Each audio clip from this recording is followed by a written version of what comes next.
Hello साथीहरु, आज चाहिँ म भन्दा अगाडि मेरो बुढा उठिसकेको थियो अनि लिनीले चाहिँ नास्ता पानी पनि नानीहरूलाई दिइसकेको थियो। अनि त्यसपछि चाहिँ मैले तातो पानी र 2टा आलमन्ड खाएँ। अनि त्यसपछि अन्डा पनि खाएँ। अन्डा खाँदा खाँदा भिडियो बनाउँछु भनेको त रेकर्डै भएन साथीहरु। अनि मैले आलु तरकारीको झोल पनि खाएँ हैन, मिठो थियो। अनि मेरो छोरीले चाहिँ लाबुबु देखाउनु न मम्मी भनेर लाबुबु देखाएँ मैले हैन। अनि मैले चाहिँ सरसफाइ गर्नुतिर लागेँ। अनि त्यसपछि चाहिँ मैले चाहिँ अनि के ल्याइछ त फलफुलहरू भनेर हेरेको त मेवा रहेछ, सुन्तला रहेछ, स्याउ रहेछ हैन, अनि पोमोग्रेनेट रहेछ। अनि यो चाहिँ मुङको दाल रे साथीहरु, मेरो बुढाको फेभरेट हो।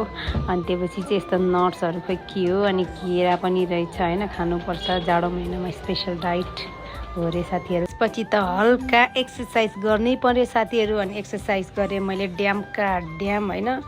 अनि त्यसपछि चाहिँ मैले नानीहरूलाई ढिलो भइसकेको थियो, छिटो अन्डा किनेर आएर चाहिँ नानीहरूलाई रेडी गरिसकेँ, किनभने 12 बजिसकेको थियो, टिफिन पनि ढिलो हुन लागिसकेको थियो। अनि मैले केरा पनि 2टा हालिदिएँ। अनि त्यसपछि लाकपला मलाई टिफिन पुऱ्याउनु गाइज। अनि त्यसपछि म पनि आएर घरमा ग्वाम खाना खायो।